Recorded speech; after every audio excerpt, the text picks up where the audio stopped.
and from the leader's mouth poured forth enlightenment born of compassion, empathy, and heightened sense of propriety that all his surrogates in the nation take stock and pay heed. PTV's Melalis Moras on the president urging all to share in the suffering and pain of the hundreds of thousands marginalized by the recent string of typhoons by shying away from lavish celebrations in this season of Christmas.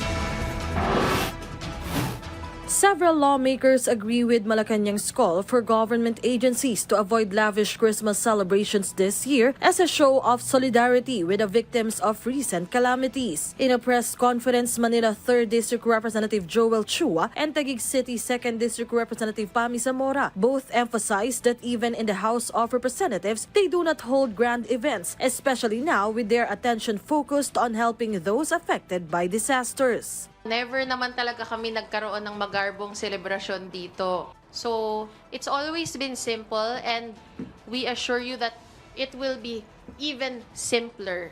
I would encourage lahat ng mga congressman, pati sa kanilang mga district to do the same para at least medyo kung lalo-lalo na yung mga distrito na hindi naman nakaranas para at least to sympathize din naman. As of now, 24 trucks laden with relief goods from the House of Representatives in partnership with the DSWD and Malacanang have reached the Bicol region to aid the typhoon victims. According to House Deputy Secretary General Sophonias Gabonado Jr., this coming Thursday and Friday, the government will also launch the Bagong Pilipinas Servisyo Fair in various locations across Bicol and Samar to provide additional assistance to our countrymen there.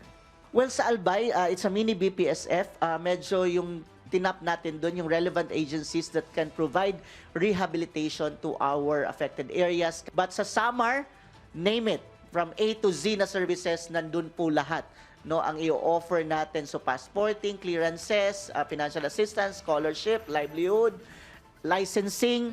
From PTV, Melalis Moras, Balitang Pambansa.